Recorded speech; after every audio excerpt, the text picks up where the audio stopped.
Welcome to the Drum Shuffle, a podcast offering insights, perspectives, and conversations for drummers. I'm your host, Jamie Eads.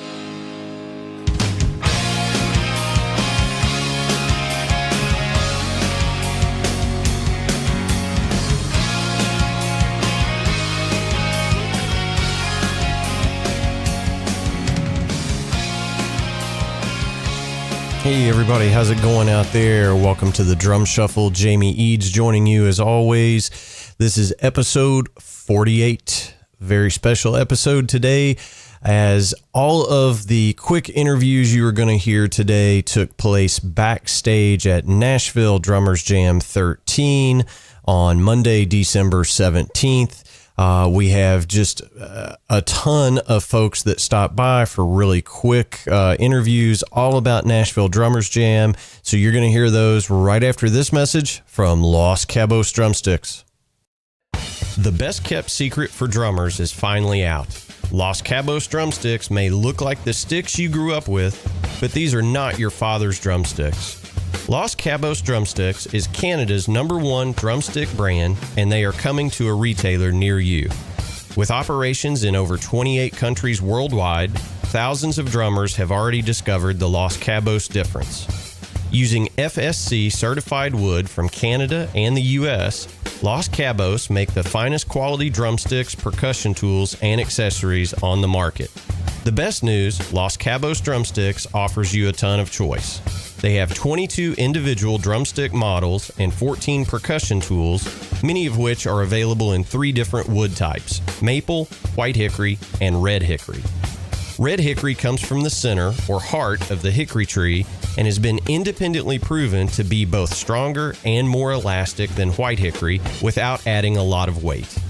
While most drumstick manufacturers have shunned red hickory, Los Cabos Drumsticks has embraced it, becoming the only established stick brand in the world to offer a full line of red hickory drumsticks. To learn more about Los Cabos Drumsticks, visit them online at loscabosdrumsticks.com, follow them on Facebook, Twitter, or Instagram, and don't forget to ask for Los Cabos Drumsticks at your favorite retailer. Dare to be different. Join the Red Hickory Revolution with Los Cabos Drumsticks. All right, everybody, as I mentioned, special episode Nashville Drummers Jam recap.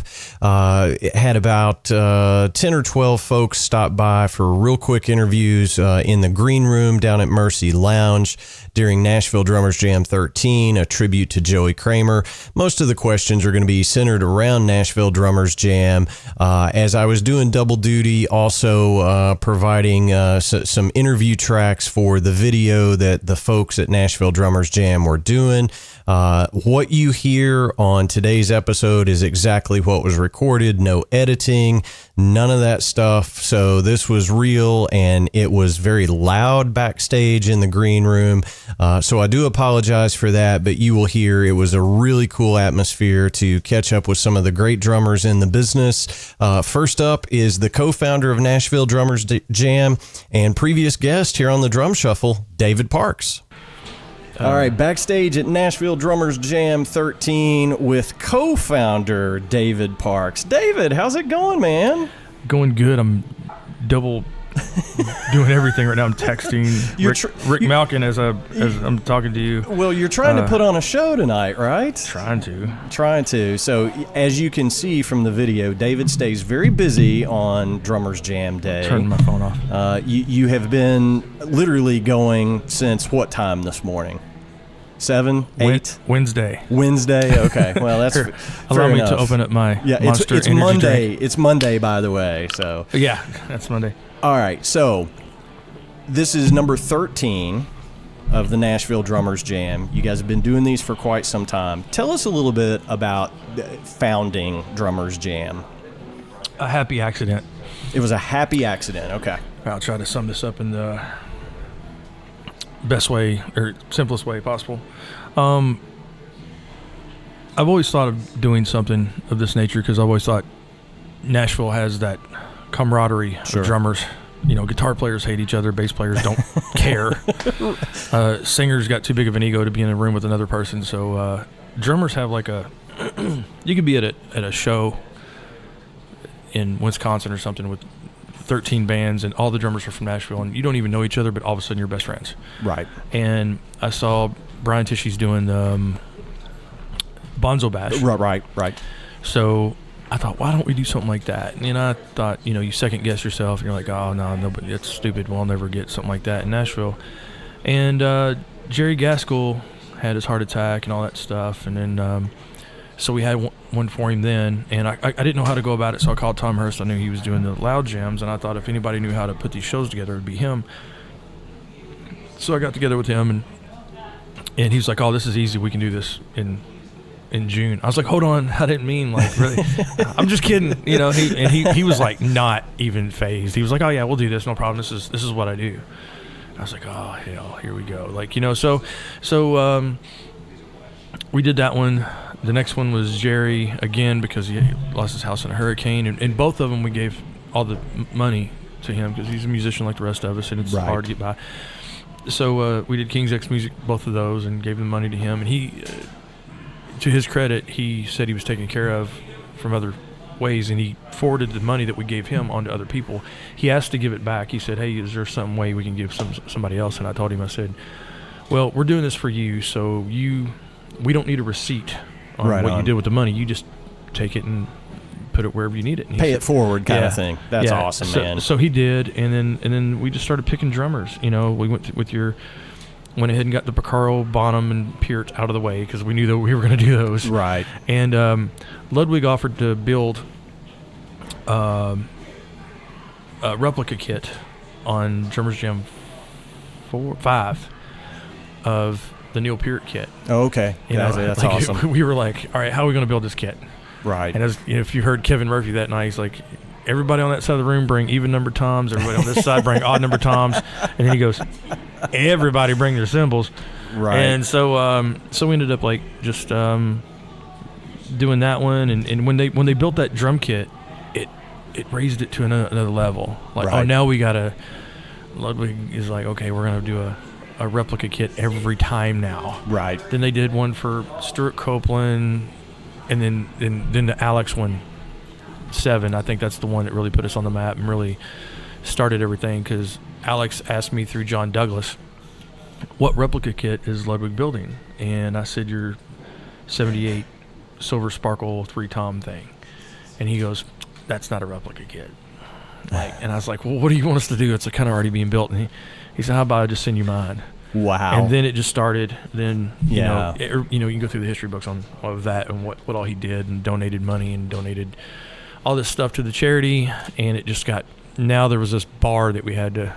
Right on. That's why I'm talking to you right now, is why you're here. Yeah. So then number 8 was Phil Collins. Phil Collins showed up in the terms of sending videos, sending autograph items, was real supportive. 9 was Steve Smith. He took part by introducing the show via phone, sending autograph items, video. 10 was Clyde Stubblefield. Of course, unfortunately, he couldn't be there. Right. He had just passed away. 11 was a real special one to me. Pat Torpy. That one, I went ahead and went with. He's my favorite drummer, and we're doing this one. Damn it. Yep. Right on. Yeah. And when he was here for that, and he's the first one that showed up. Right. That actually came. He brought Billy Sheehan with him, and he was in really bad health, but he still showed up, and he paid his own way here. We tried to give him everything he wanted. He didn't want anything. I said, "What do you need from us?" And he said, "Water." Wow. And then and Billy said, "We said, what do you need?" He said, "A place to plug in." Yeah. Well, and I know you won't toot your own horn, but you actually played double drums with Pat that night. Yes, it's a dream come true, and I couldn't have written it in history books this way. It was his last performance, and if I would have known that night, I wouldn't have done it. Yeah. I have so many emotions. I wish I wouldn't have done it now. Because here I am playing with my hero. Right. My personal hero. Because how that came about is somebody goes, everybody loves Bonham, everybody loves Peart, everybody loves blah, blah, blah. Who really turns you on as a drummer?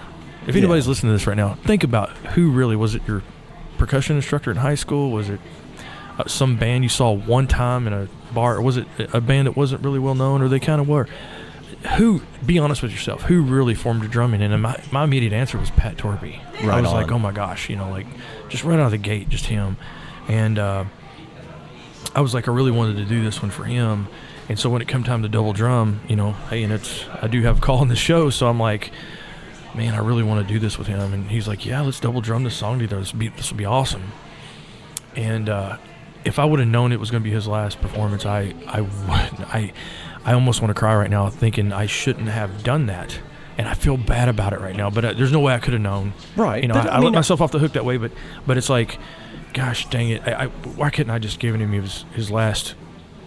But I didn't know 2 months later he's going to be gone. Right. But, it could have been really special for him, the kind of the passing the torch, my family tree lives on kind of thing. That's how drummers work, though, David, right? Yeah. I get it. But, hey.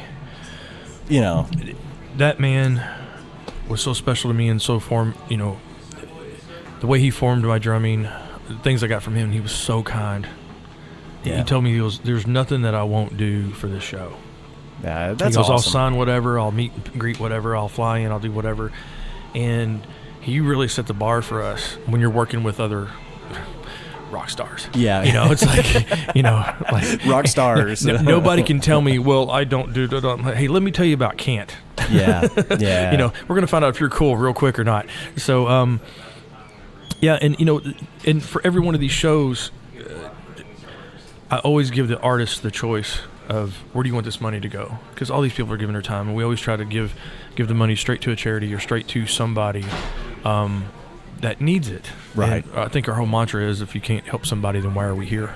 Right on. Kind of thing. And I'm really fortunate to have done shows and everything with Tom in the past, where we had a history, and we could talk and be friends, and I'm really fortunate to be doing these shows with him, and him mentoring me in that fashion toward, because every time we do these, it may look organized, but it's it's organized chaos, right? Not even organized. just we're going to throw the dart over that direction, and we hope we don't hit somebody. We don't care if we hit the wall. We just hope we don't injure anybody. Well, but we're pre-show right now. Mm-hmm. Everybody's starting to roll in. Doors are opening about an hour before the show, and sound check went smoothly. It's going to be a great event, no doubt. Now tonight is a tribute to Joey Kramer. Yes. Of Aerosmith. So talk to me a little bit about, first of all, what song are you doing tonight? Chip Away at the Stone. Oh, okay. That's one of my faves. My first pick. I'm just going to be flat out honest here. Well, yeah, you should be. My first pick was Magic Touch off the Permanent Vacation record. Oh, wow. And I really wanted to do that. Deep track. Yeah, well, yeah, I like deep tracks, but that was my first Aerosmith. I saw them in '88 of that year on that tour, so Okay. it was a real special one to me. And that song just rocks. Yeah, it's does. just it's a barn burner, and you can't do that and not get some paint on you. And so I wanted to do that one, and then the guys from Rock Residency are playing tonight. Of course, we're doing the farewell show tomorrow here, Right. ironically. Right. And found out they were going to be the band, and I said, well, I want to do this song. And they said, well, they're playing with Ace Frehley, they're playing with Gene Simmons, they're like, we got too much on our plate. We don't want to learn a song, but we will. And I said, the only way I want to play that song is if somebody knows it Right. as well as I do, deeply as I do, because now they're going to be guessing at it. And I think I've got enough oil under my skin to go, I know how this is going to go. Yeah. We're going to go up there, we're going to train wreck, and we're going to, it's going to be bad. So, not that it would be bad, but it wasn't going to go the way it would in your head. Right. And I went, what would be a lot bigger of me if I just went ahead and picked a song that they did know and I loved and I grew up with, and I was the other one, and immediately I was like, pick one that you automatically know that you can just play right now. It was Chip Away at the Stone. Cool. Because it was MTV Video Hit. I knew this when I was 12. Yeah. I'm like, if I don't know it today, then I need to stop. So now watch me go, Tank. No. You're gonna be fine. You're gonna be fine. All right. So, last question. I know you got to get ready for the show, but tell me your best Tom Hurst story. I wrote that question and I don't know one right now. Speaking of the devil, he's right here behind me. Yeah, we're getting ready to grab him, so he doesn't know it yet. Let's see. All right, so in some of these shows, you know, there's a thing called good cop, bad cop. And Tom's a wonderful, wonderful man, but he can be the bad cop real easy, and I can be the good cop. And because that's just our nature. We both know, I mean, not in a bad way, just when somebody needs to be told what's up, he's the man I go to. Right. You know, and I'll be soft with him, and we both play the good things. And, you know, because we got a lot of, you know, when you're doing a show like this and as successful as it is, you get a lot of rats getting the cheese, and people have their own ideas and whatever. And one of the situations at one of the shows, things weren't handled properly, and they weren't allowing in some of our performers. Oh, that's not good. And we were like, dude, you know, this guy's performing. Well, it's sold out, so I'm like, you don't understand. People paid money to see this person. And Fire Marshal Bill. And I was like, well, fine, I'll go get Tom. Tom's going to come back, and you're dead. Yeah. And I was like, Tom, this guy's not letting in so-and-so and so-and-so. And Tom goes, okay, guys, I think we can talk this out. I looked at him, I was like, who are you? You're supposed to have the axe You're handle. supposed to be like ready for blood right now, and you're being all nice. I'm like, did we switch roles? I'm like, what the hell? So That's fantastic. Be mean, damn it. That's so great. And I was trying to, you know, it's just funny, man. Well, it's a fantastic event, and, you know, this is number 13. Yeah. This is going to go on forever, we hope. Yeah. You know, I talked to Tom about it before, and I was like, you know, now that we know what we're doing, because the first 5 or 6, we were just kind of shooting for the moon and just kind of whatever.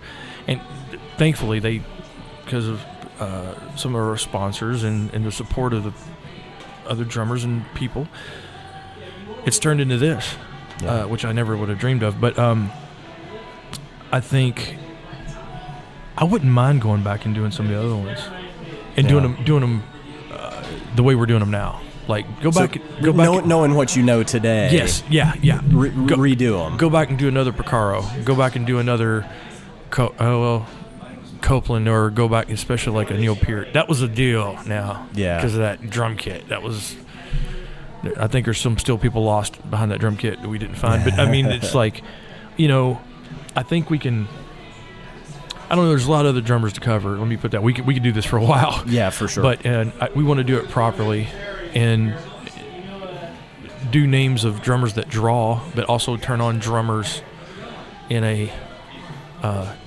because you could do some drummers like, I'm not going to name names, but all right, drummers know who Steve Gadd is. Yeah, sure. But your mother doesn't. Right. You know, right. That's our point is, you know, some housewives and, you know, soccer dads or whatever are going to go, oh yeah, Aerosmith, and they don't know Joey Kramer, but they know they know Dream On. Yeah, right. So yeah. you can bring him in with the Aerosmith thing or the name of the band or the hits. But we also want to keep the drummers excited. Yeah, for sure. And you never know, because sometimes they're like, this is I'm not into this. But then you'll find like 5 of them go, dude, this was my guy in high school. Yeah. You know, that kind of thing. Or this is I requested this song. I know tonight, Mark Poiesz, he requested to play Jaded, I think. Yeah. And he said, as soon as he heard it was a Joey Kramer, he's like, dude, I want Jaded. He goes, I never request one, but this is the one I want. He said, because it was, he had just got his first China cymbal. Oh, wow. And it's like there's a China cymbal in like every other bar. It's like, do jack, do ga, yeah. Do jack, do jack, do jack, do. So that was his jam. Yeah, so he was like, and then he goes, oh, yeah, do we have a China cymbal? I said, bring yours. He goes, I don't own one. I'm like, well, that kind of went left. But anyway, we'll see what he does tonight. Okay. I told him to bring one. I got to stand ready for him if he brings one. But it's exciting to hear people get excited for. Yeah. There's a story I would have never known about him. My favorite thing about the Drummers Jams, though, is not only the charity. That's a given. Of every time it goes to a different charity, we pick one each time of who's in need. But I love hearing stories of the jobs that it created. People that never met each other. Yeah. Or never would have been in a room together. Like, because of Loud Jams and Drummers Jam, Jeff Coffey ended up in the band Chicago. Wow. Yeah, because he met people at these shows, at the Loud Jams and Drummers Jams, and Well, that's one of the first things I noticed today is just the camaraderie. And, everybody's kind of back here in the green room hanging out, having a good time, swapping road tales and studio tales. This is fun. Oh, yeah. Yeah, it's just without it sounding too damn cheesy, it creates fellowship, creates opportunity for people. It's a big, massive hug. Yeah, amongst everybody. And this is a good meet for people needing a drummer, somebody needing a bass player, somebody needing, I met this guy last night at the Drummers Jam or Loud Jams or whatever. And it's just good. It is. Yeah. This is good, man. So thank you for doing it. Oh, thanks for being here, man. Well, thanks for having us. This is great. And, we look forward to seeing the show here in just a few minutes. Yeah. Absolutely. Thank David, you. Thanks, brother. I appreciate it, man. See ya. I also had the honor of sitting down with the other co-founder of Nashville Drummers Jam, Tom Hurst.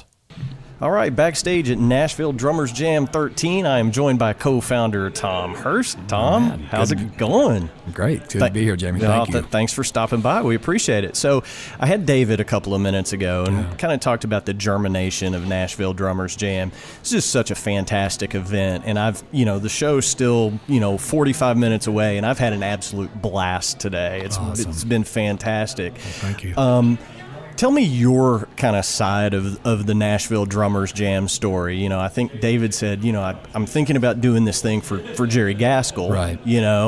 How did you get involved? And I know it's from Loud Jams, but sure. Tell us a little bit about it. Yeah, really, it came from David talking to me. I think like he probably told you he had seen Brian Tishy's Bonzo Bash and really thought that was a neat event. Him being a Ludwig guy, he was hip to that. Of course. I've never attended that. And we'd only probably been doing our Loud Jams for maybe a year or so back in 2011. And he, mentioned it to me. He said, I know you've been getting into this and organizing things. And I'd also had started booking some groups, like I would book feature groups on the Loud Jams. We also brought in, I think, Virgil Donati and, Marco's group, Marco Miniman with Brian Beller, the trio, the Aristocrats. So I was booking some of that. So he knew I was used to some of the logistics. And he just called me one day, had talked to me, also talked to Kevin Murphy, and we both said, hey, I'd be happy to do it. And he knew that I had kind of started Loud Jam so that my friend Chris Nix was new to town, could meet people and kind of just get a chance to play with a lot of folks. And Chris and I had done the Power Triplets in Florida. So that was really the initial outgrowth, and he brought it up. And so we started planning it, and ironically enough, I couldn't play on the first show. I think I had to play. I was playing with some variety band called Burning Las Vegas that night in Knoxville. So I coordinated the show with him, putting it together, but did not play on the very first Drummer Jam. That's hilarious. Yeah, so typical. I co-founded this, and I can't be there. Sorry. I was playing. All your best brick house and typical drummer schedule, right? Exactly. Yeah, I mean that's just kind of how it happens for us. Well, so one of the things that I'm trying to get from all of the drummers today, I've been asking them, tell me your favorite, performance that you've had at Nashville Drummers Jam, or by you or anybody else. Sure. I know probably one of my personal favorite performances to watch was Marcus Finney and Jeremy Roberson on our James Brown show a couple of years ago. They were just insane. They took it to like whole nother levels. I mean, they were just, I want to say they were doing funky drumming. They're doing one of the iconic James tunes. Right. But then we just let them open it up because they're both amazing soloists. And it just went to the stratosphere of great ideas. And they're just like, oh, really? Oh, yeah, I got that here. So that would probably be one of the really memorable ones. Of course, things with Pat, it was just neat to have him here, and he's such a beautiful guy, and just really going to miss him.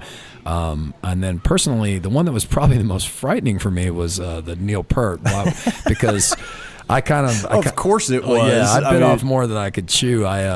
Chris kind of was sort of goading me on, as he's wont to do. My cousin was a huge Rush fan and had always tried to get me to play as a kid, and I could barely play Under My Thumb by the Stones, and he's like wanting me to play like Jacob's Ladder when I was in middle school. I'm like, man, I don't even understand this stuff. So I'd always, and my cousin passed away, and I thought in his honor I wanted to do the DYYZ, the exit stage left with the drum solo. Well, that thing took me about 3 weeks to transcribe the solo, and they all know what a nerd I am. I'm trying to like write out everything Neil played, and I can't remember. I'm terrible at memorizing stuff. So that was probably the most memorable, to come out of the drum solo and back into the tune. I was like, oh, thank God I made it. Nice. So yeah, that's my most memorable one, I'd say. That's fantastic. I mean, we all have those amen moments as drummers, you know. And I mean, first of all, if you put a gun to my head right now, I wouldn't even attempt it. No, there's no. Trust me. There's no way. Well, and to be around these guys, and that particular show was such a murderer's row lineup. They always are, but I mean, I think I was like coming up. You know, it was one of the first times we had somebody incredible on right before me, right after me. I think it's one of the first times Ray Luzier may have played. I forget. Yeah. And everyone was just tearing it up. Billy Freeman was thankfully after me. He did La Via Strangiata, and it was just nobody wanted to follow that because Billy's a straight up assassin. But yeah, that's exactly it. It's that feeling of like, it's your spit of your stomach. You're sick all day because you're like, God, I'm going to embarrass myself. But it's cool to have all the guys, you know, cheering you on. It kind of carries you through too. Well, and I think that's the thing about drummers, you know. And David even said, you know, guitar players all hate each other, you know. And I mean, we joke about it on the Drum Shuffle all the time. Sure. We have this fraternal thing as drummers, and we all root for each other. Yeah. And you know, I know that there's a little bit of, oh my God, I wonder, you know, if Tom's going to make it through this section. Sure, you know, everybody's standing there waiting for you to train wreck so they can rib you about Absolutely. it. You know, but it's all good natured, you know. It is all good natured. Because you respect what the other guy's doing. And, you know, to be fair, that's how I've been teasing Chris. I'm like, look at you playing so well with others. I mean, tonight is more like the Nashville Guitar Jam. We've got an amazing lineup of guitar players on this show. And that's a total testament to Chris. You know, he's gone out and gotten just, I mean, the cat's meow players. So well, and you have to when you're talking about Whitford and Perry, right? I mean, that's one of the great guitar duos of all time, up there with Taylor Richards, you know, Harrison, Lennon. You know, Absolutely. I mean, it's just. It is one of the iconic guitar duos of all time. On each show, you know, that's one of my favorite things about Drummer Jam is that it might have the name Drummer Jam. It's really about the music, is that we really try and go down the rabbit hole. And I mean, again, here I was sweating bullets on YYZ. Chris learned 25 Rush tunes. He was the well, I shouldn't say that. That's not fair. I think Phil Shells and the guys played a one-off 2112. But I think Chris, at least he played in the low 20s, memorized all that Rush stuff, nailed it. You know, I'll be lucky tonight to remember back in the saddle again. So.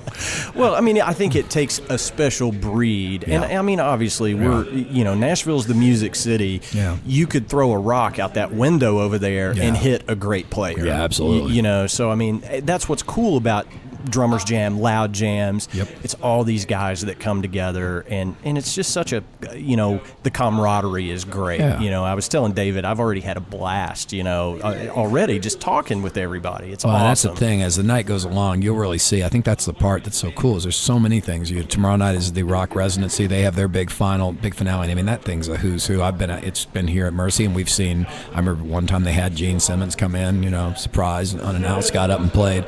You know, it's a who's who of people. Same thing with Tyson, Leslie's Rare Hair. You've got the girls that do collective.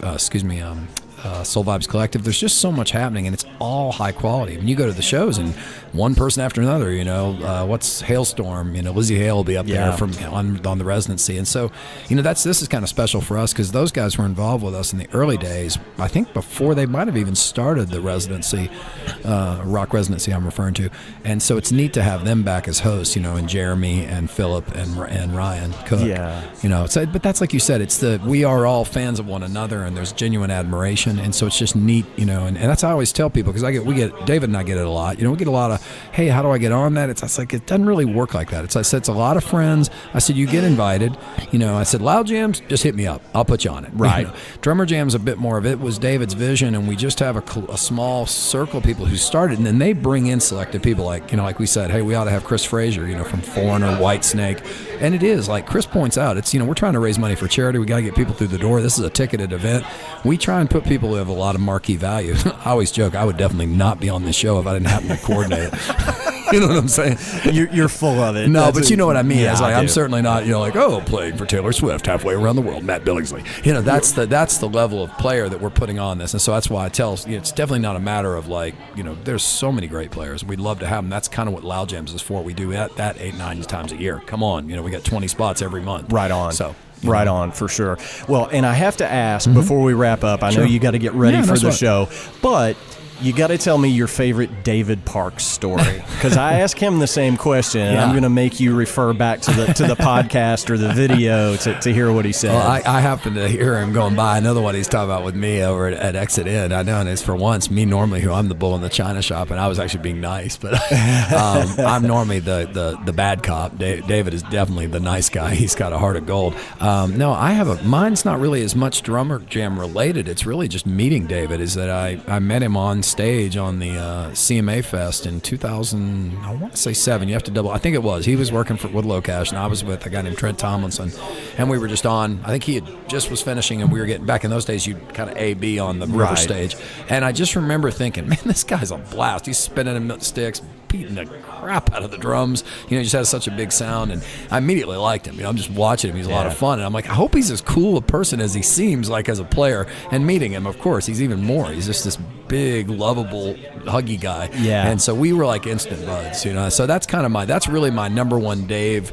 If there's anything, it's just what a heart of gold the dude has, and has such a heart for others. He's really the driving force of this. I just help him with this, and then of course Chris is the talent, but Dave is definitely Drummer Jam as far as I'm concerned. Well, I mean, you guys have done just an awesome job with it. It's a great event, a great organization, David was kind of talking about, I said, well, it's kind of like organized chaos, and he was like, it's not even organized, really, it's just chaos. Sort of like, we got to do that again, we better get on it. Yeah, no doubt, but it's such a fantastic event, so thanks for doing it. Can't wait to see many, many more, and thanks for stopping by. I can't wait to have you on the podcast absolutely, for a full episode. I'd be honored. Thank you, Jamie. Absolutely. Thanks, brother. Thanks, man. Here's one of the busiest studio session cats in Nashville, Jerry Roe. And I've got Jerry Roe here with me, Nashville session cat. How's it going, Jerry? Pretty good. Yourself? Man, I'm doing great. Thanks for jumping on here with us. I appreciate it. Yeah. Cool. So David and Tom wanted me to ask everybody, tell us about your experience. How many years have you been doing Nashville Drummers Jam? This is actually my first Nashville Drummers Jam. So this is your first Nashville Drummers Jam. Now, have you attended some of these events in the past? It's been a comedy of errors with me. I've either been working or out of town in general. So this is the first one that I was available to do. Okay. It's perfect timing. I got you. Cool. Yeah. All right, awesome. So do you have a favorite David or Tom story you can share with us? And the more you make fun of them, the better, I've been told. So, I don't really have that many stories about David and Tom. I've known them mostly in the periphery. Sure. Because I don't tend to get out much. Because you live in a studio, basically. I live in the studio. I'm in a band that plays a lot elsewhere in the country. Okay. But I've always had nice dealings with Tom. We mostly have played other nights. I've done a lot of Rare Hair nights. I've done some metal fests, and Tom and David have been around. They've always been great. Right. Yeah. That's awesome, man. So I understand you are doing Last Child tonight. Is that correct? Okay. Yes. So tell me a little bit about Joey Kramer's influence on your playing over the years. Well, Joey and the first 4-album era of Aerosmith is some of the coolest and weirdest blues rock. It's like straight but swings, and it's just really loud. I think Back in the Saddle is one of the best tracks ever recorded. Yeah, for sure. But Last Child actually has the swung straight thing that I like so much about them, where Joey's playing very bombastic and loud. Everybody's kind of swinging above him. Yes. And it creates a perfect rock feel to me that I've always really enjoyed. Absolutely. Well, all those Jack Douglas records, it seemed to be, and you said it's some of the, weirdest blues rock ever. Yeah. But all of those Jack Douglas records that they did were just so raw. Right. I mean, I don't know how else to say it. I mean, you're a Nashville studio cat, and I'm sure you've done raw sessions, the polished sessions. It's just, I think most of that stuff was recorded live on the floor. Yeah. Right. So, I mean, it was... Well, I know for a fact Back in the Saddle was recorded, at least that track, if not the whole record, in their rehearsal space. Really? Yeah. Okay, I didn't know it was a rehearsal space recording. That's... Well, the story goes, at least where they were doing pre-pro, they brought... They came in to see how it was going and decided to just record there. So I guess the kick drum was running through two SVT 810s behind the drum kit. Nice. And they just left it on. That's killer, man. Part of the sound. I mean, it's just awesome. So tell us a little bit about what you've got going on. You said you're out with your band on the road doing some stuff. Tell us about it. I'm in a sludge, hardcore metal rock punk duo called Friendship Commanders, and we're really incredibly loud. It's a big wash. It's really fun. We just put out a record we made with Steve Albini on October 5th. Sorry. So we're touring all over next year. When I'm in town, I just play on sessions. That's how I pay the bills. Cool. Yeah. So what's some of your favorite session work that you've done? The newest Leanne Womack record that came out, I think it was maybe last October. Yeah. I forget exactly when it came out, but we did that down in Houston. I played a 60s Rogers kit on the whole thing, 2012-14, tuned up to jazz. Killer. That's a big highlight. And I'm trying to think of what else I can... I've worked with Rodney Crowell and Emmylou Harris a bunch over the years. Oh, wow, man. Yeah. That's just massive right there. Yeah. Rodney Crowell is a songwriting machine. Yeah. That big guy time. is just awesome. So that's got to be a highlight for anybody. Yeah, and I'm trying to get the smaller scale stuff. The Grantley Phillips from Grantley Buffalo, I've done his last 2 records, and he's a dear friend. And I that's always killer, had a great man. time with him. Yeah. So you're just doing all kinds of good stuff out there. I hope so. Yeah. You hope so. I hope it's good. No, I think it's good. I'm trying. Yeah, no, we know it's good. Yeah. So I can't wait to get you on the show for a full hour-long episode. So I'm going to make sure we exchange information so we please. can do that for sure. I'd like that a lot. Yeah, man, you'll have to come on the show before the tour starts, and then you'll have to come back after the tour and tell us how it went. Yeah, tell you about my injuries. Yeah. Well, let's hope not. Right? From your lips to God's ears, as they say, right? So, Jerry, man, thanks so much. I appreciate the time. Good luck out there tonight. Thank you. All right, thanks, man. Yeah, have a good one. You too. I was super excited to sit down for just a minute with Jay Tooke. Jay is in one of the great new Americana bands out there, the Steelwoods. Here's Jay. I am joined by Jay Tooke. Jay, how's it going, man? Pretty good, man. How are you? I'm doing great. So, first of all, what song are you doing tonight? I am opening the show with Ragdoll. Oh, cool. Yeah. That's a good one to open up with. Yeah. That's pretty awesome. So, have you done the Nashville Drummers Jam before? I have, yeah. I was on the Phil Collins one. That was the first one I did. And then I did the Clyde Stubblefield. Oh, okay, cool. Yeah, so some James Brown stuff. Yeah, it was a good time. So you got some funk in you? A little bit. I try my best, at least. I hear you. Well, I probably wouldn't undertake it, but it's awesome. So Nashville Drummers Jam is just such a great event for drummers. All of us get together, hang out, talk, have a great time. It's for charity. It's just fantastic. Tell me what Nashville Drummers Jam means to you.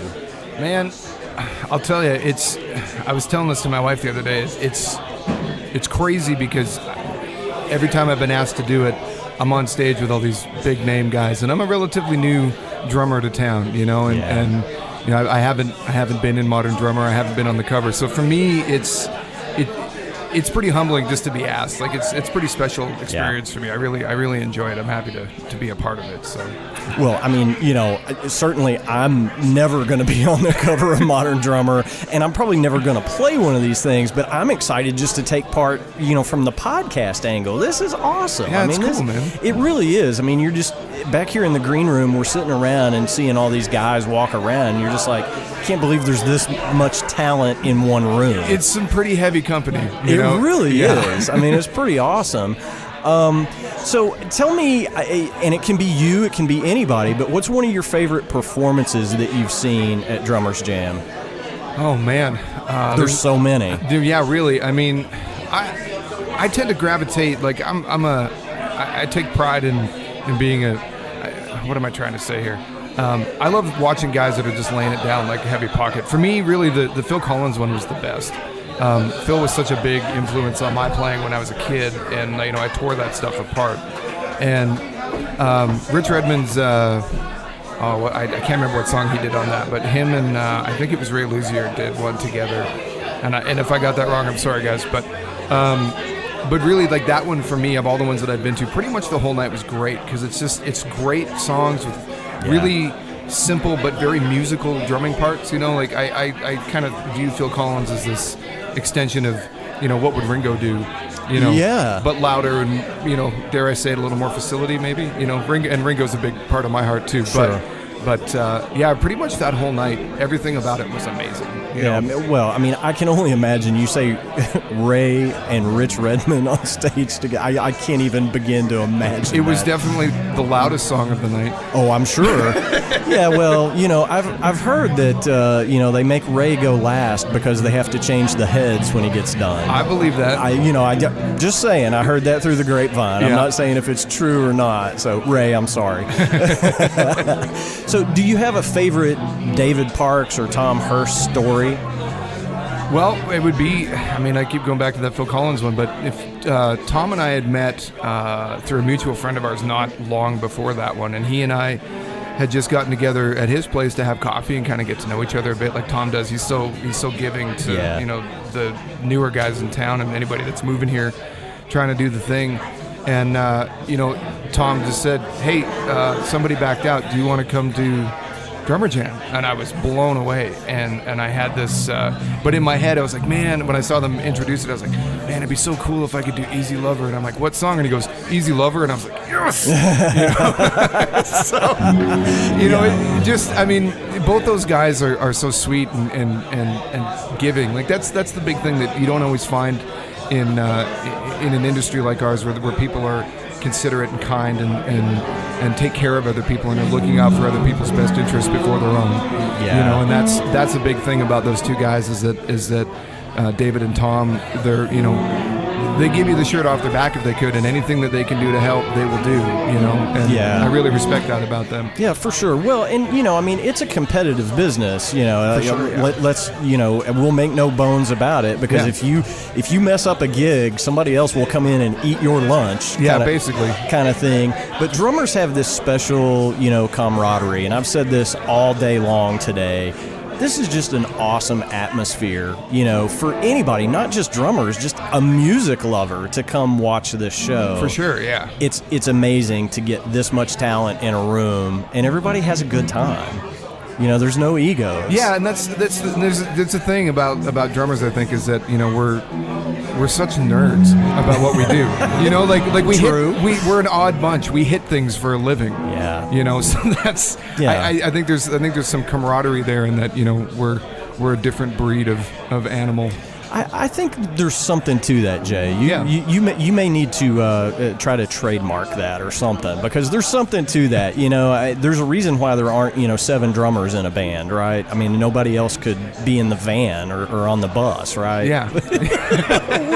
And the backline costs would be uncontrollable. Well, true that. So, cool, man. We'll look forward to seeing you out there. Can't wait to have you on the show for a full episode and catch up. So have a good time. And thanks for stopping by, brother. Thanks, Jamie. Appreciate it, man. Thanks. I got to steal a few minutes with Mark Poiesz from Tyler Farr's band. Here's Mark. I'm with Mark Poiesz. Mark, welcome to the Drum Shuffle and the video for Drummers Jam. I appreciate it. Hey, my pleasure. Cool, man. So, how many Drummers Jams have you taken part in?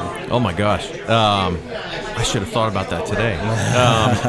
I would say probably 6 or 7. Wow. Okay. I've been very fortunate, to be on their mind when they're scheduling these things, and it's always an honor every time. Yeah. And this one's definitely a special one for me too. From growing up. Yeah, for sure. Yeah. So we'll talk a little bit about that. Was Joey a huge influence on you growing up? Yeah. I've studied, went to school to study and have played all genres of music, but it really came back to, like, when I was learning the snare drum in 5th grade in band, I was really going home and every day had the radio on and just sit on my drum kit and play for 2-3 hours until I got told to stop, Right on. And that was really how I learned. I learned 9-stroke rolls in class, but then I learned how to play all these songs just with the radio. Right. So, Aerosmith is like, bigger than a small part of what comes on the radio, So Joey's, his tone, even more than Joey, like that whole band, what they exude, became a big part of how I heard music and how I approach music. Yeah, for sure. Well, and I've been talking to other drummers today, obviously, and we were just talking about just how incredible Aerosmith is. Oh, yeah. You know, I mean, name a bad Aerosmith record. Can you do it? That's the thing. I remember the first time I saw him live. A friend of mine had won tickets, and it was at. I grew up in Pennsylvania. It was in Hershey Park Stadium, the biggest place that any show would be was there. And I remember it was nosebleed of the nosebleeds, and as soon as they came out, I was just stunned. I'd never felt starstruck before. Like I'd seen my share of shows as a teenager at that point, but I had never been blindsided by a presence so much as I don't remember what tune they even opened with, but I had never felt that feeling before. And honestly, you never feel it again since. That first time is just like getting hit by a truck. Yeah, it is. I mean, for me, it was Motley Crue. Yeah. And the first time seeing Tommy Lee count off that song, and you were just like, these people are alive. They're real. They're right there. Yeah, and here they are. And not only do my eyes tell me that, but my ears unmistakably tell me that. Yeah, for sure. It's a very emotional thing for a young player, no doubt about it. So tell me, Tom and David wanted me to ask everybody, tell me about one of your favorite performances, either you or another drummer on the Drummers Jam. Let me think. I'll tell you what, I was just getting a shower and getting dressed before coming here, and I didn't have my song in my head for tonight. I ended up with the song in my head that I played last Drummers Jam when we honored Pat Torpey. Yeah. And I played Take Cover, and it was really cool. Obviously, hindsight's 20/20, and it had even more importance looking back because Pat passed about a month later.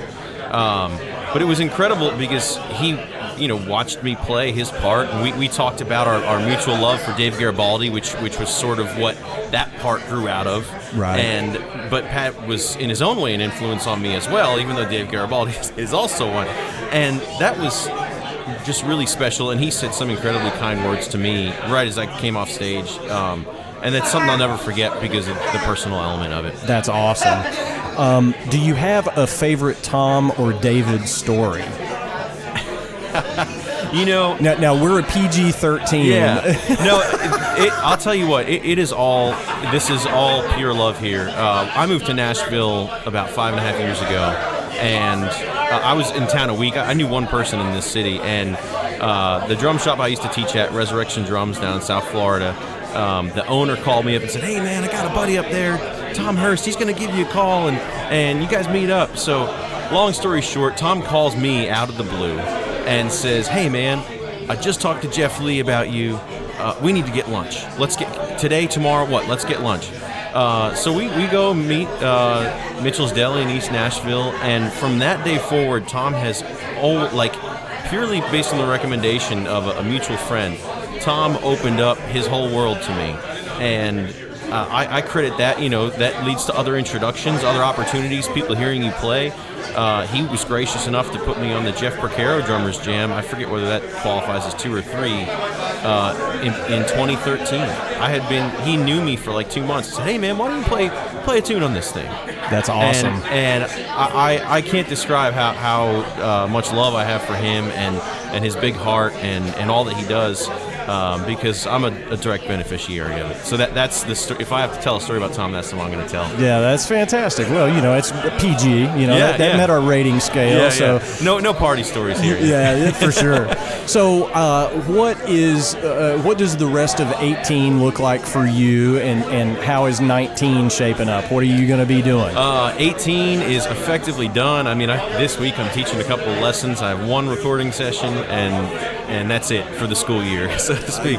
Right. January is actually starting out nothing on the road, but fortunately I have a bunch of session calls that came in for other, full lengths for other artists, so that made me really happy. And I'll start up with Tyler Farr again on the road in February, and I haven't seen the list of dates yet. They like to keep us in the dark. Yeah. I've seen some the drummer's always the last guy to know. I've seen some February, March, but I'm they're like, "Oh, we're doing a bunch of dates." They gave a ballpark, but you're like, I only see 10 of them. Yeah. But should be another great year. Always thankful for that and hopeful that it continues. Fantastic. Now, what song are you doing tonight? I'm playing Jaded. Okay, awesome. So Tom was telling me a story about you. He said that you jumped on that and said, man, that song was huge when I got my first China cymbal. Yes. And there's like a China cymbal. Or no, it was David that was telling me about it. Yep. Said, there's a China like every 2 bars. Every 2 bars in the verses. And it actually it sounds like it's an overdub, actually, because there's a beautiful layering of stuff in there, even though it's not busy at all. And Jaded, I had just got my first China, played, and that song was such a huge hit that, like, it'll, every Aerosmith song, I love everything as much as everybody else, but that was such, like, I wore out my first China cymbal to that song. Yeah, for sure, man. And I was like 15, whatever, 15, 14, something. And that's, to me, that nothing will ever be bigger than that because of what it was. Isn't it amazing how those things just kind of ingrain themselves into you? It's like, during my generation, I'm quite a bit older than you. It was like when I got my first set of rototoms. Totally.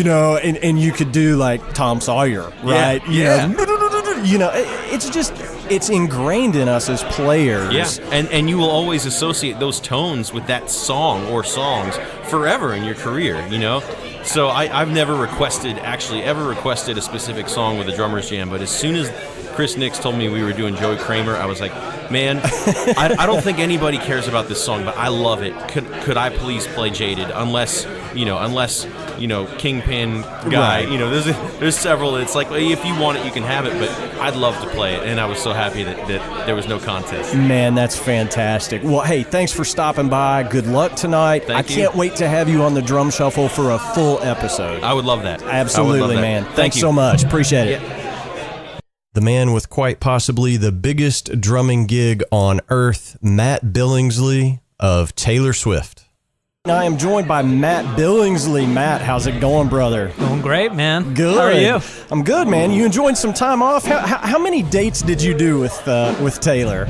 We did 53 or 54 shows. Okay, and you finished up in Japan, right? Correct. Yep. Okay, so you're back stateside. Are you enjoying a few days off? It's been awesome. Yeah. Catching up on house projects and family time. Dude, I feel you, man. I feel you. Hey, so Nashville Drummers Jam, tell me what this event means to you. Have you done these before? Yes. Yeah, I've done maybe 2 or 3 of them, something like that. They're awesome. I think it just speaks volumes to the drumming community in Nashville. Absolutely. It's always a great hang. It's like family reunion. Yeah, for sure. All the guys you don't see all year, you get to come here and catch everybody. Absolutely. Do you have a favorite performance, either yourself or others? Oh, man. There's so many to choose from. Yeah, it's tough. One of my favorite ones was, my personal favorite from my performance was the Van Halen one. Okay. I played Panama with some of the guys in our band. Oh, that's awesome. And that was a blast. Probably my favorite night overall was the Rush night. Of course. I won't say that was my favorite performance. That kit was terrifying.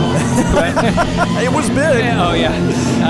But it was fun to see guys playing those tunes.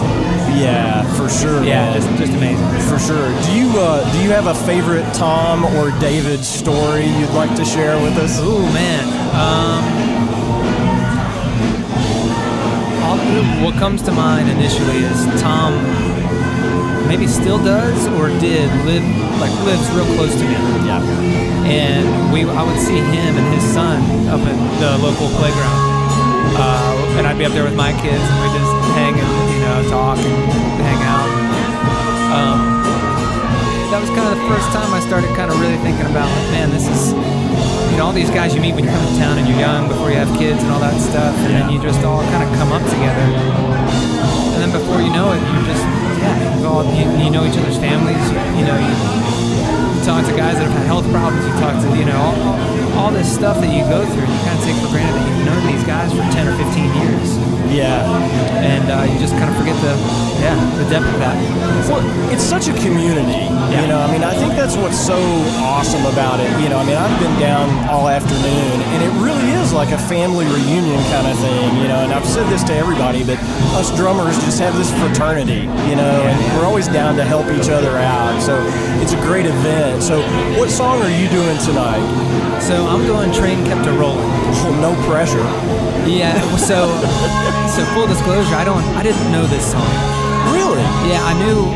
I'm a fan of Aerosmith, but I guess I never went very deep. I knew all the hits and some other stuff, but what happened was Kevin Murphy was going to do this song, and Chris Nix had hit me up about picking another one.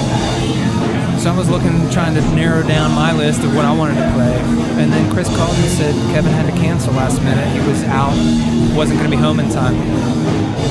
But Nix, I think, still really wanted to do the song. Okay. So he's like, "What'd you do?" Man, let me check it out. Yeah. So I listened to it and was like, "Well, hell yeah, let's give it a go." For sure. Yeah. So, well, speaking of the devil, he's over there behind you. Oh man. Yeah, you just gave me a little tickle. You conjured him right up, right? you say his name and he appears. That's right. Well, this is just, such an amazing event. So much talent on the stage. So we'll look forward to seeing you out there for Train Kept a Rolling here in a minute, and can't wait to get you on the show for a full episode, because I want everybody to hear your story, how you ended up in the biggest gig on planet Earth. Wouldn't you say? It's a trip, man. Does it get any bigger than Taylor Swift, really? Not now. I don't know. The Stones, maybe? She is on top of the world. If she ever retires, you're going to replace Charlie in the Stones, right?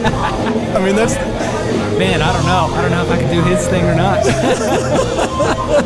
Well, it's fantastic. You're doing killer work out there, man. So thanks for stopping by. I can't wait to have you on the show for a full episode, brother. Sounds good. Thanks, Matt. Thanks a lot. I had an awesome time sitting down with one of the great drummers on the bill from Steven Tyler's solo band, Sarah Tomek. I am joined by the best-looking drummer on the bill tonight, without a doubt, Sarah Tomek. Hello. Hey, Sarah. Thanks for stopping by. Thanks for having me. So, is this old hat for you, playing Aerosmith tunes? Why don't you tell everybody what your day job is? I get to play with Steven Tyler on his solo things. Been doing that for 3 years now with a band called Loving Mary. So, yes, this was cool, though, because I got to pick something that we don't do. Right. Something off the Rocks album, 78. Yeah. Really, really cool song. Which is Nobody's Fault. my favorite Aerosmith song of all time, Nobody's Fault. Really? Yeah. Absolutely. Rocks is, I think, their primo album. Absolutely. That's my opinion. So they had so many, Get a Grip coming back out at Permanent Vacation, coming back out in the 80s and the 90s and the 70s. Like, they tend to crush it. Yeah. I kind of like them. No bias. No bias. No bias at all. No. Yeah, maybe the boss is listening. So, have you done Nashville Drummers Jam before? I've done 2 of them. I did the John Bonham one. Okay. And I did the James Brown one. Oh, Clyde Stubblefield. Yeah. Which was amazing what the fund did for him and his family. That was amazing. They asked me to do the Neil Peart Rush one, and I looked at them and I said, "Do you know one female that actually likes Rush? Why would I ever do that?" If it was yes, I would have done it. Yeah. But I was like, no girls like Rush. No, I'm not doing that. But I went and I supported. That's the best answer ever. That's fantastic. So, do you have a good David Parks or Tom Hurst story that you'd like to share? God, they've just been so sweet to me. Nothing I could tell the audience. Okay, that's yeah. Hey, my podcast is a PG-13 show. Yes. Okay. They're both dolls and have really accepted me with open arms into this community, along with the other guys, and I adore both of them. David is one of the prime reasons that I am endorsed with Ludwig Drums. He got me the endorsement. He got that movement for me about 3 years ago. So I'm forever grateful for him for that, and he's my boy. I love that guy. For sure. And Tom, I like you too. Yeah, I hear you. So, what's the rest of this year look like for you and 2019? What are you doing? Yeah, this year was, it's like for me, when you think it's going to slow down, it just didn't. And it was an incredible year for me. It's winding down. I'm going out with Maggie Rose till the end of the year, and then the day after Christmas, fly out to Maui to do a whole 8 days with Steven Tyler. Nice. In Maui, and it's very hard. Yeah. I really don't appreciate what he puts us through and the accommodations. I'm sure you guys are traveling in a Volkswagen Beetle or something. Yeah, just what he does to us. It's a shame, really. But yeah, so I gotta go to Maui. And then Maggie Rose is really, really busy. We're doing some stuff with Kelly Clarkson. I don't know. I hopefully hope to get called back by Sarah Bareilles. I just did a late show with her last year, or this year. But yeah, you never know. Hopefully it's going to be a good one again. That's all you can hope for. That's awesome. I cannot thank you enough for stopping by to talk to us. Yeah, of course. And I can't wait to get you on the Drum Shuffle for a full episode. Yeah, I want you to share your story, because, you didn't just wake up one day and be in Steven Tyler's band. No. There's a story behind that. Definitely. And we got to have you on to talk about it. Thank you so much. Thank you, Sarah. Thank you Right so on. much. We'll talk to you soon. What a great treat it was to sit down with Wes Little, who did a lot of great work with the great Robin Ford, doing all kinds of cool stuff. Here's Wes. I am joined by Wes Little. Wes, how's it going, brother? Good, man. How are you? I'm doing great. Now, you have already played, correct? Just played, yeah. Okay. Just got off the stage. Which song did you do? Walk This Way. It was when they approached me about doing this, I was like, yeah, man, I just want to play a tune I kind of know in the groove, so that seemed like the one to do. Absolutely. That's as iconic as it is for Aerosmith. And it's great, and, Run DMC also cut it, so I heard that, obviously.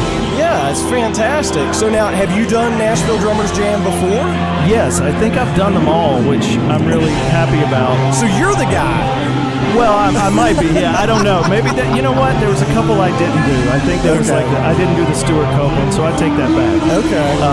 But when this first started, I kind of helped Tom and David do some charts for the Jeff Porcaro tribute, which I think was the first one. So I've been doing it since then. If not all of them, I've been doing a fair amount of them. Yeah. That's fantastic. Yeah. Now, since you've done so many of them, do you have a favorite performance either that you did or somebody else did that you would say that's the one? Man, it's hard to say. There's a lot of great music and there are a lot of great drummers, and I think that first one, the Porcaro, I did like the Night Fly by Donald Fagen. It seemed like that's what we played, but I'd have to look back. But it was, with each one, you just get to hear a bunch of different players and a bunch of people, some you know and some you don't, but they're all doing this particular bag. And sometimes, like the Neil Peart one, we actually had his kit set up. Oh, I know, yeah. So were you there for that one? I was not there, but I've seen the video, and I mean, just finding your way around the kit it was crazy. It was crazy time. So, typically now I'm just like, I'm going to pick one of the simplest tunes I can, so I cannot drop sticks and embarrass myself in front of a bunch of other drummers. No, I doubt I doubt that was a concern. Do you have a good David or Tom story that you would share? Well, I will say this: the Nashville Drummers Jam, coming from loud jams. I remember when Tom first started it. And it was at Douglas Corner, and we were all playing fusion stuff, and they were like, a big night, there might be like 30 people there. Right. And then this concept of the loud jams and the Nashville Drummer Jams, they've really grown exponentially just by figuring out this format, including everybody, and I think it's sort of a symbiotic win-win for everyone. Yeah. You get drummers get exposure, they get to play tunes, like a lot of which we grew up with and loved. Sure. So it's kind of like living a childhood dream. And the drumming community in particular, I think the reason the Drummers Jam has done so well is because we are much more familial. Yes. And I've said that at least 20 times today. Yeah, well, it's just obvious. I don't know what it is. Drummers, maybe it's because we're always in the back and looking at other people's butts. And we just, after a while, we're just like, yeah, dude, I see your one too. Yeah. So we're a community in a way that I think other instruments aren't. And I'm not putting that. It's an observation. It's not a judgment. It's just saying that drummers tend to be a big family. Yeah. And support one another. Yeah, for sure. So what's the rest of 18 looking like for you, and 19? A lot of stuff with Robin going on. I mean, that's kind of your day gig, right? Well, actually, I'm starting just to be in town more doing sessions. Okay. And I have my own studio. where I'm doing a lot of work out of there. Some production. I play on tracks for people remotely, and then I record bands and play with people in the studio. So being that and some teaching at places like Lipscomb, I'm really just trying to focus in town. My sort of partner in crime, Brian Allen, who we both were with Robin for 4 years, and he plays bass for people not seeing my gestures here. He and I just finished a record together, and that's going to be a sort of an educational thing, but also like a drum and bass duo record. Cool. And we will, we're going to be releasing that this year, and it will also have video, which will be probably, distribution will probably be handled through TrueFire.com. And so there'll be sort of a book and a video and a record, but we were hoping it'll be as much art as it is education. Oh, that's awesome, man. Because sometimes one or the other will suffer. So we're trying to sort of hit both areas well. Yeah, that's fantastic. Well, look, the invitation is open. I've got to have you on the Drum Shuffle to do a full I'd love to. interview, so please. we can hear the full story. So yeah, it goes. I mean, like it's funny because I've actually tonight we're playing Aerosmith, and I've recorded on Steven Tyler's last record, and I've recorded some with him in early 2000 when I was playing with Chuck D. Yeah. So it's just funny, how your musical tree branches. But it's all good. There's definitely a journey and a story to tell. For sure, man. Well, we can't wait to have you on the Drum Shuffle for a full length. Love to do it. Thanks so much for stopping by, Wes. You, great job tonight. Thank you. Thank you. Enjoyed it. One of the many talented singers on the bill at Nashville Drummers Jam was Cynthia Murray, and I had a chance to sit down with her as well. All right. I've got Cynthia Murray with me. Oh, snap, everybody. Look what out. up? So we are backstage at Nashville Drummers Jam 13, and Cynthia is a drummer. Yeah. But you did not play drums tonight. I didn't. You sang tonight. I sang tonight. A good buddy of mine, Danny, got engaged to his now fiance, Amy. Well, okay. And he's from Owensboro, Kentucky. I'm from Evansville, Indiana. And Rivertowns. Now, I'm a Kentucky boy. You're a Kentucky boy? Yes, man. I'm headquartered in Georgetown, Kentucky. So, okay. So I know all about Owensboro and Evansville. Well, most of my band members are Kentuckian, so it's all good. I love it. We're good people. We really are. They're not bad. You guys are just fine. You're fine. We are. It's all good. This has been amazing so far. I've loved it. Yeah, this is a great event. Now, is this your first Nashville Drummers Jam? This is my first Nashville Drummers Jam. Yes. Okay. So, talk to me a little bit about your perspective as a singer being on a drummer's gig, basically. I started off as a drummer. I was in drumline in high school for 4 years, second snare. But I was in a band called Osceola for a really long time, and our drummer and my guitarist, they had very different backgrounds, and so they were very rhythmic. My guitarist was from Ghana, West Africa, and so I really listened for those time signature changes. I really listened for those different rhythms, and I think it's challenging as a singer. So I really, I just really want to see them do the breakdowns, because then I can show off a little bit. So, but tonight it's been just amazing to see the talent here. It's incredible. I love it. Well, as we say in Kentucky, we're all walking in tall cotton, right? Yeah, absolutely. These are the cream of the crop drummers walking around this room, and the 12-year-old Jamie is still not conscious fully. You're screaming. I am. It's unbelievable. I mean, it's when you have this much talent that's willing to come in, no ego, play a gig. Nobody's getting paid tonight. Right. They're not doing this for money. They're doing this out of the goodness of their heart to raise money for charity, Absolutely. which is just incredible to me. And who doesn't like to jam with some of the best musicians in Nashville? Of course. I mean, Chris Nix, the musical director tonight, out there playing guitar. I think he plays with Jonathan Davis. I mean, he's just got, his credits are crazy. The musicianship in this room tonight is off the charts. You can feel it too, man. You absolutely can. You walk around and you're like, oh my God. I met Hubert earlier. Oh man, he's awesome. And he has a Snarky Puppy t-shirt on. Yes. And I was like, are you wearing a Snarky Puppy t-shirt? I was like, oh man, come on now. I It's amazing, and I come to Nashville a lot, but I just feel very, very blessed and lucky to be here with all of these guys tonight. Yeah, and it's awesome. sure. So I got to thank Danny for letting us come and sing a little bit. And Absolutely. meeting all these awesome people. Yeah, for sure. Well, I appreciate you stopping by the Drum Shuffle to talk for a few minutes. Thanks for letting me chat, man. Absolutely. I hope you enjoy the rest of the night. You too. Thank you so much. Have a good night. Talk to you soon. Monster drummer and all-around great guy, Hubert Payne of Little Big Town. I am joined by Hubert Payne. How are you, brother? I'm great, buddy. Good, man. Having fun so far, Yes, I'm having assuming. a great time. Excellent. So now, what are you playing tonight? I'm playing Sweet Emotion. Oh, my. That's iconic. Yeah. So I was actually kind of floored that no one picked it before I texted Chris about it. So I'm excited. Yeah, so you ended up in the hot seat, quite literally. Yeah. Now, is this your first Drummers Jam, or have you? Maybe second or third, I believe. Okay, cool. So you've been involved for a while. Yeah. Do you have any good David or Tom stories? I got plenty of them. I don't know if I'd like to share them. We're PG-13. Well, in that case, no. No, I love those guys. They're like big brothers to me. On the drums and off the drums. So it's been cool to kind of have those relationships throughout the years. Yeah, for sure. I love those guys. Yeah. Well, you're obviously a young guy, you know. So are you fairly new to town, or? I mean, I've been in town for maybe 12 or 13 years, but initially when I came to town, I was playing football at MTSU. Oh, okay, cool.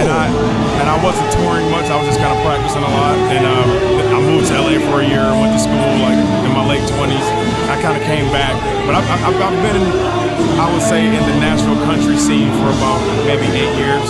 Oh, okay, cool. Yeah. So what's the day gig like? Right now I'm the drummer for Little Big Town.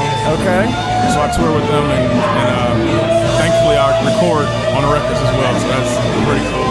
Yeah, well, I'm sure Little Big Town's keeping you plenty busy as well, you know? I mean, yeah, somewhat. Yeah, so... Yeah, I try to play as much as I can, man. I have a kind of different way about going about things, man. I'm more trying to be like the best version of myself, so I literally play on Broadway like 3 or 4 times a week. Oh, so okay, cool. Oh, dude, like I try to play every night somewhere. That's awesome. So, yeah. Well, if you can stay that busy in Nashville, you're a certified badass, right? Well, I'm pretty persistent. I'll put it like that. Persistent. I like that. That's awesome, man. That's awesome.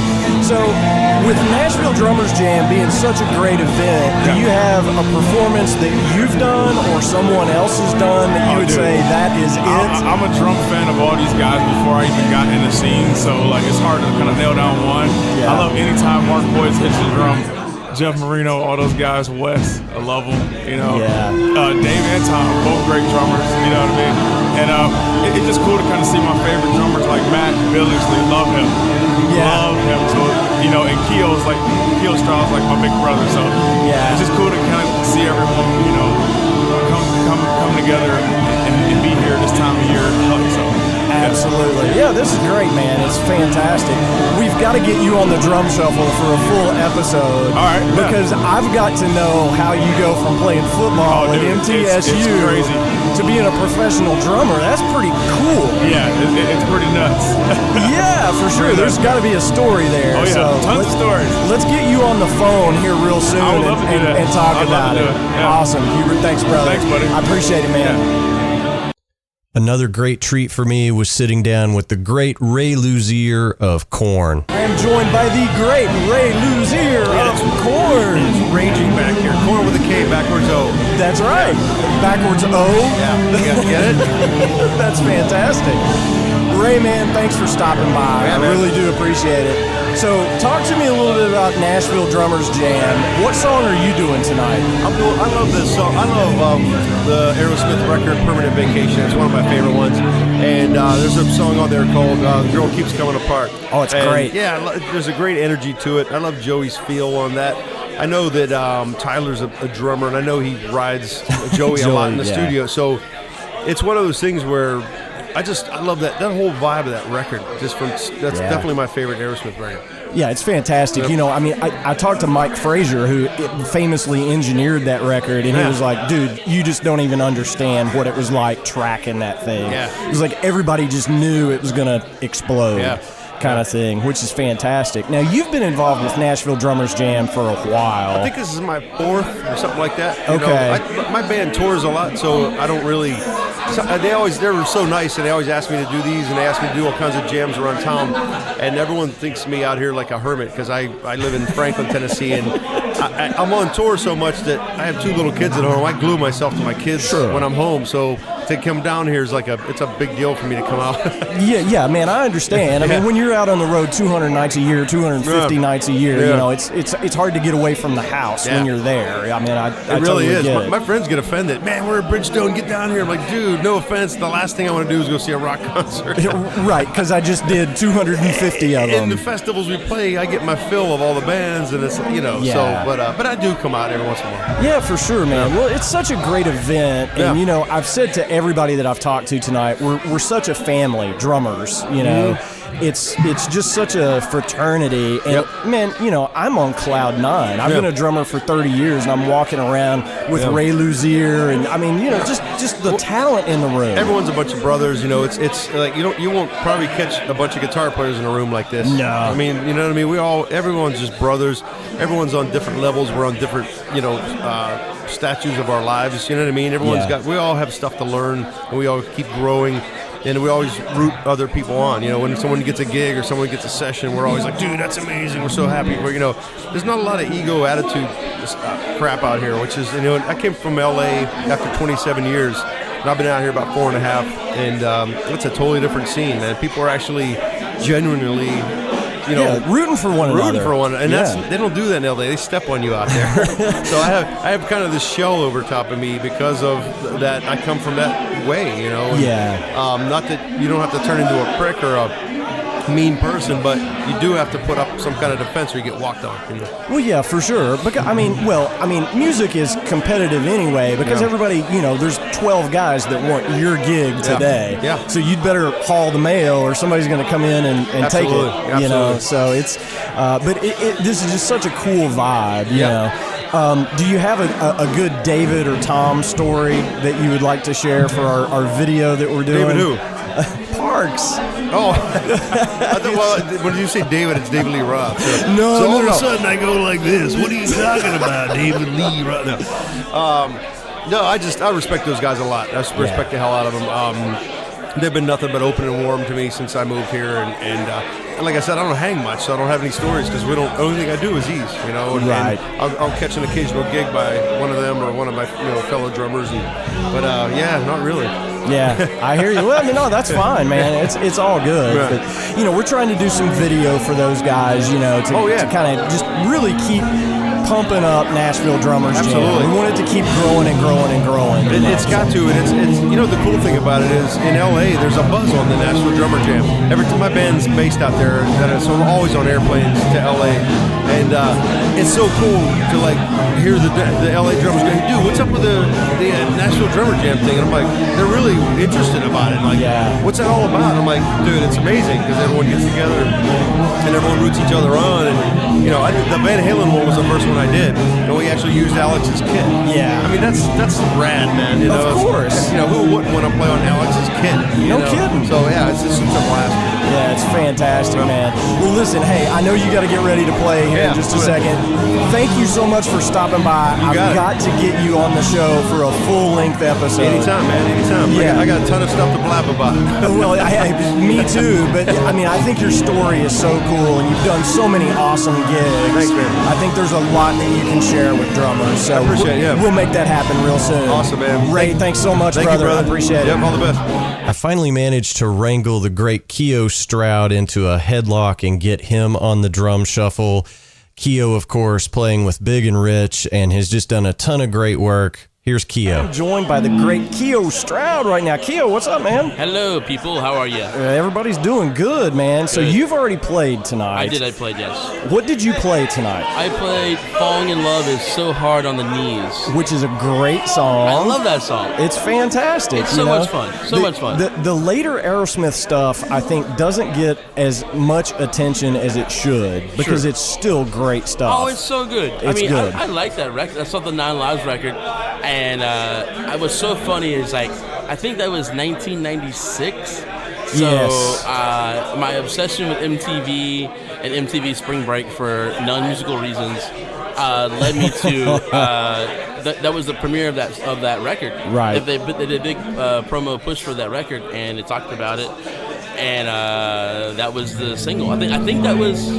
That was the first single on that record, single, right? Yeah, that was the first single. It was like that one, and they did Pink and something else. But yeah, I mean, I remember that song. And I remember the video where the guy's like in the cage with his tongue. He's like, yeah, it's fantastic stuff. Look at there's Chris and Ray being rock stars. Chris and Ray, they are rock stars. Oh my God. Yeah, I've been fortunate enough to grab both of those guys. You've been hiding from me all night. I've been drinking whiskey. Yes, well, you've been hiding from me for like 3 months to come on the show. So you've got my digits now. You have no excuse. Let me put this somewhere safe. Yes.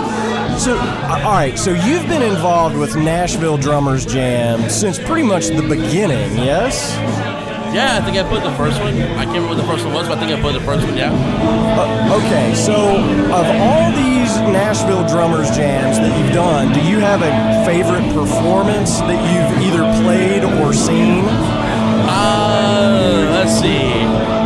You know, true story. My favorite was watching Ben Caesar play Hot for Teacher on Alex Van Halen's Kid and killing it with a double bass. Yeah. I mean, he's like my best friend and all that shit. But he literally, and that was my favorite one to play too, because once again, I played a song that was like my introduction to Van Halen. Right. I played Right Now, which is so weird because most people know about Van Halen from many years ago, but I'm a black kid from Georgia, so that was the first time I heard it. Sorry, folks, it's true. I happen to be black. Well, I wasn't going to say anything, but now you've made me uncomfortable. My white privilege is free. This is Hubert talking to you right now. Yeah, it is. Yeah. No. All right, so you've been doing this for a long time, and I know you're buddies with Tom and David. Yeah. Do you have like a favorite story about either one of those guys? I mean, we're doing some video for the Drummers Jam, and we're asking everybody. Tell a good story. Oh, you know, I'm trying to think of one I can actually tell. Yeah, it's PG-13. You know, a funny story about David. I went out and subbed for David with a Lowcast a few years ago, and he had a chrome drum kit, kind of like tonight. Yeah. I think it was probably the same kit. Yeah. And my first kind of kit as a kid, or my second kit as a kid, was a concert Tom Ludwig kit. So as a joke, while we're on the bus with Lowcast, there's a photo of me with a Ludwig kit, and we just photoshopped Lowcast on it. Nice. And we sent it to David. And I'll bet he was like, "What did you guys do?" Yeah. Oh my God, that's so funny. We're like, hey, this would be funny. He laughed, and we all laughed about it, so it's funny. I'm sure. I was like, yeah, dude, it's a gig. You know, obviously he was back like the next day or whatever it was, but yeah. Man, that's fantastic. Yeah. So you said I subbed a gig for David, and I want to bring something up because we're going to have you on the show for a full episode, but you're kind of known as you need a drummer last minute, I'm your guy. Yeah, I mean, prior to me getting the Big and Rich gig kind of full time, yeah, I was kind of that dude, man, where I would go out and sub with everybody. I did Jake Owen, I did Jamie O'Neill, I did Richard Marks, I think Kenny Loggins, I did Tiffany, I did Lowcast, I did Keith Anderson. I mean, that's Jake Owen was one of them. I mean, Hank Jr., like, yeah, for some reason people like me. I'm not sure why. Well, it's because you're an awesome player and you're a really good dude, too. I don't like myself. Oh, no, that's nonsense. I like whiskey, though. Yeah, well, I can see that. But, you know, here's the thing. Doing all those gigs probably prepared you for a gig like Big and Rich. It did. You know, and it was funny because so I got the Big and Rich gig in 2014, and prior to that, since 2012, 2014, I was actually home doing sessions. And I was doing not always major sessions, but I was doing sessions, you know, like with Kev Mo and Taj Mahal and those guys. And, you know, some other people. But then it did. Like, I was home, and then I got stood up for a date, and I got a phone call from this guy named Tony LaRue. And And he was like, hey, man, can you come on the road and play like tomorrow? And I was like, yeah, sure. And then learning those songs last minute from my prior experience of doing sub work kind of led into the Big and Rich gig. Right. And it's kind of funny, but yeah, it's like from knowing so much music, yes, it kind of led down that path to getting the gig, because to be an artist, there was no rehearsal. When I got the gig, I was out with Jake Owen, and they were like, can you be in Wyoming like on this day? And I was like, yeah. And so I did, and we did. We ran up some things in a sound check, and that was it. Man, you know, I mean, I got together with those guys and played 2 songs because they were doing like an audition thing. So I got together and played 2 songs, and they were like, man, you seem like our guy. I was like, but I can't start when you guys want me to start. I got to go do the gigs. And then they called me while I was out doing the gigs. They're like, hey, man, like, you're the dude, so can you be in Wyoming? We'll sing you some board tapes. So I learned them on the plane ride to Wyoming. And then we did a couple things in sound check and then played the gig. And yeah, that's been almost 5 years ago. I mean, I'm going on my 5th year with Big and Rich right now. That's fantastic, man. Yeah, it's cool. That's just awesome. I mean, that's one of the big gigs in town. It's a great gig, man. Like, you know, I like it. It's fun. The cool thing about it is they let you play. You know, I'm not a drummer's drummer, if that makes any sense. Sure, because I'm not either. So, you know, I grew up, my dad's a musician, my granddad's a musician, so I grew up playing music and not drums. Right, and I don't mean that in any disrespect to anybody, but like, I grew up learning like how to play songs and how to make things feel good and how to stay out of the way. Right on. And to some people that's underplaying, so some people don't like the way I play, and that's fine. But then at the same time, when they want something happening, they call me. And it's weird because like there's several gigs that I auditioned for and I didn't get, but when they needed someone to come in last minute, I was the guy they called. You were the guy. It's funny how that works. You know, and it's not like, oh, I'm so great, but it's just like, you know, I can go and I can learn the music, I can play it. There'll be no distractions, so to speak, and it's all good. If you want me to play more, tell me to play more, I'll play more. And I'm okay with it. So yeah. It's fantastic, man. Well, listen, I cannot wait to get you on for a full episode of the Drum Shuffle. We've got to make that happen. Yeah, we should. Yeah, it's my fault. I'm lazy. Sorry. Well, but you're busy too. I'm busy but lazy. You know, when I'm home, I sleep. Well, I've got your number, so I'm not going to let you pass on this. Just bug me. Call me all the time. I'm going to bug you. Hey, man, thanks so much for stopping by. Oh, yeah, I really thanks, do appreciate it. No, it's fun, dude. Brother, good seeing you as always. Too, dude. Thanks, Keio. Thanks. See ya. And finally, I was joined by the great Chris Frazier. Of course, Chris out on the road with Foreigner, spent some time in Whitesnake, played with Steve Vai for many years, super talented guy. So it was great to catch up with Chris. I am joined by the great Chris Frazier of Foreigner. Oh, shucks. Oh, shucks. Man, but Thank you. It's not every day that I get to, sit face to face with the drummer of Foreigner, right? I mean, well, how it's awesome. not every day that I get sit face to face with a podcaster of your magnitude. Well, I appreciate that, Chris, but flattery will get you nowhere. You still owe me $20. All joking aside, thanks for stopping by. Nashville Drummers Jam. Yeah. What song are you playing tonight? I'm playing Combination, and it's one of those. It's one of those kind of sleeper ones that's off of Rocks. It's an earlier record. It's probably my favorite Aerosmith record, that one or Toys in the Attic. I really like the old stuff. Yeah. And Combination, it has a vibe to it, and the groove is like really sick, and it just crushes, Well, I've interviewed 7 or 8 of you guys tonight, and I've said Rocks is my favorite Aerosmith record. My favorite too. And Combination is a sleeper track. It's one of those deep tracks that nobody ever talks about, but it's an awesome song. It's got such vibe that those crazy harmonies really get you, and it's so riffy, and it's kind of just going somewhere, All of that Jack Douglas produced stuff was just incredible. He was amazing. It really was. That's fantastic, man. Well, do you have a good Tom or David story that you can share? PG-13, of course. that you might want to ask me that in a few years, because I literally can count on one hand how many times I've actually hung out with these guys, you know. But I will tell you that both of them are sick bastards. Well, I knew that. You know, they invited me. I mean, clearly something's wrong with them. I know that you served a little bit as a conduit from Joey to the show, right? And helped out with some of that stuff. Yeah. How long have you known Joey? You know, when I played with Whitesnake, Joey came out and saw me play a couple times.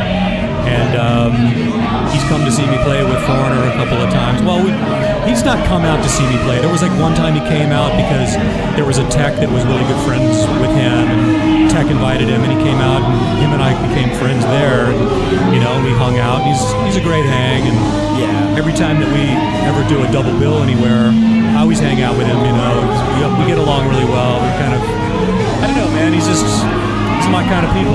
Yeah, you know? for sure. He's very dry, you know, and I dig that.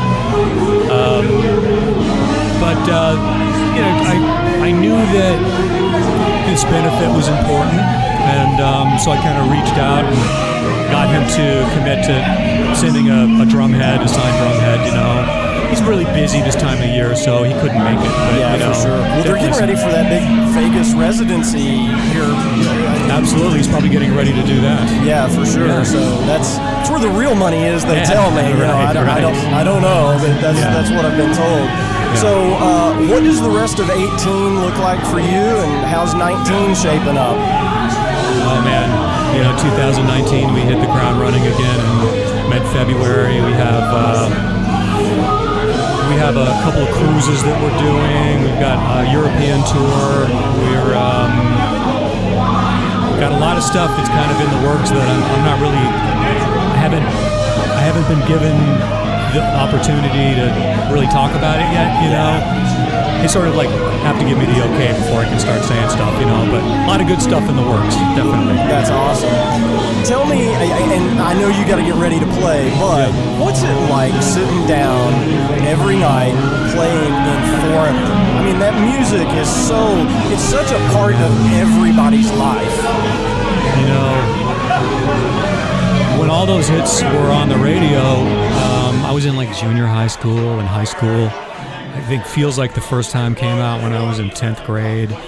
And so many memories, you know, and the band was just so banging back then, you know. It was one of my favorite bands.